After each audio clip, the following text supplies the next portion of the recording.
मैं सुबह से आपका इंतजार कर रही हूँ। मुझे तब से लोग बोले जा रहे हैं कि आप थोड़ी देर में आ रही है, थोड़ी देर में आ रही है। मैम, अब तो आप आ गई ना, प्लीज मेरी फाइल एक बार देख लीजिए। मैं पिछले 6 महीनों से चक्कर काट रही हूँ, कितनी बार रिपोर्ट भी की है, लेकिन कोई कार्रवाई नहीं हुई है अभी तक। ये मेरे घर का मामला है, प्लीज बस एक बार मेरी फाइल देख लीजिए। इतनी छोटी छोटी शिकायतों के लिए यहाँ बार बार आने की कोई जरूरत नहीं है तुम्हें। हमारे पास और भी बहुत सारे काम होते हैं। तुम्हारी फाइल को देखेंगे, लेकिन अभी नहीं, बाद में। अभी तुम यहाँ से जा सकती, बाद में आना। मैडम, ये कोई छोटी बात नहीं है, ये मेरे घर का मामला है, मेरे परिवार की परेशानी है। अगर आप अपना 2 मिनट का समय निकालकर एक बार मेरी रिपोर्ट देख लेंगी तो बहुत मेहरबानी होगी। तुम्हें समझ नहीं आ रहा है क्या बोल रही हूँ मैं? पुलिस के पास और भी बहुत सारे काम होते हैं करने को, और हर किसी की कंप्लेंट को तुरंत सॉल्व नहीं किया जा सकता। तुम्हें थोड़ा पेशेंस रखने की जरूरत है, समझी?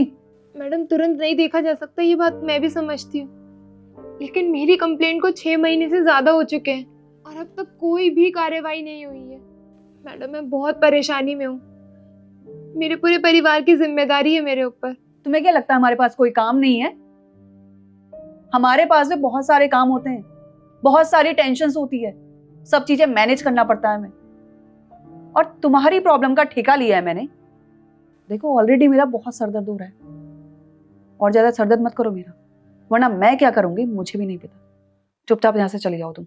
मैडम प्लीज, बस एक बार मेरी कंप्लेंट पे ध्यान दे दीजिए। मैं रोज यहाँ थाने के चक्कर काट रही हूँ, मेरे काम का भी बहुत नुकसान हो रहा है, मुझे अपने परिवार की देख रेख भी करनी है। मैं अपने घर में अकेली कमाने वाली हूँ। मैडम, मुझे बहुत परेशानी हो रही है, प्लीज बस एक बार मेरी परेशानी सुन लीजिए। मैडम, मुझे लगता है तुम ऐसे नहीं मानोगी। अब तुम यहाँ से चुपचाप चली जाओगी या किसी को बुलाकर धक्के मार कर बाहर निकालूं? और तुम्हारी परेशानियों का ठेका नहीं लिया मैंने। अगर तुम्हें अपना काम करवाना है तो थोड़ा पेशेंस रखो। मैडम, आप इस कुर्सी पे लोगों की मदद करने के लिए, उनकी सेवा करने के लिए बैठी हैं। आपकी एक छोटी सी लापरवाही कई लोगों की जान पे बन सकती है, उनकी परेशानी की वजह बन सकती है। आपने ये वर्दी सिर्फ अधिकार के लिए नहीं पहनी है, लोगों की जिम्मेदारी निभाने के लिए भी पहनी है। अगर आप जैसे पुलिस ऑफिसर अपनी ड्यूटी सही से नहीं निभाएंगे तो हम जैसी आम जनता इंसाफ मांगने के लिए किसके पास जाएंगी? हम लोगों का तो पुलिस पे से विश्वास ही उठ जाएगा।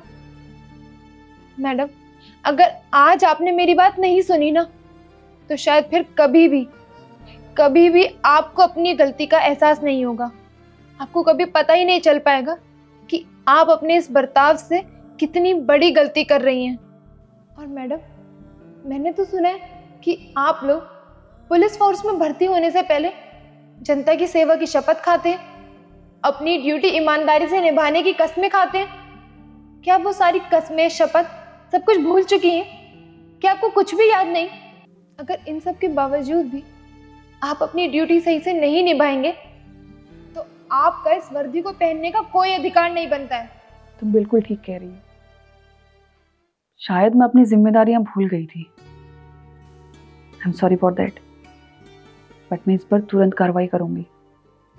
लाओ, तुम अपनी फाइल दो मुझे, और तुम टेंशन मत लो, मैं तुम्हारा काम जल्द से जल्द करूंगी। और अगर तुम्हारी जरूरत पड़ेगी तो मैं कॉल करके बुला लूंगी। Thank you so much ma'am. और मुझे इस बात की बहुत खुशी है कि आपको आखिरकार मेरी बात समझ में आ ही गई।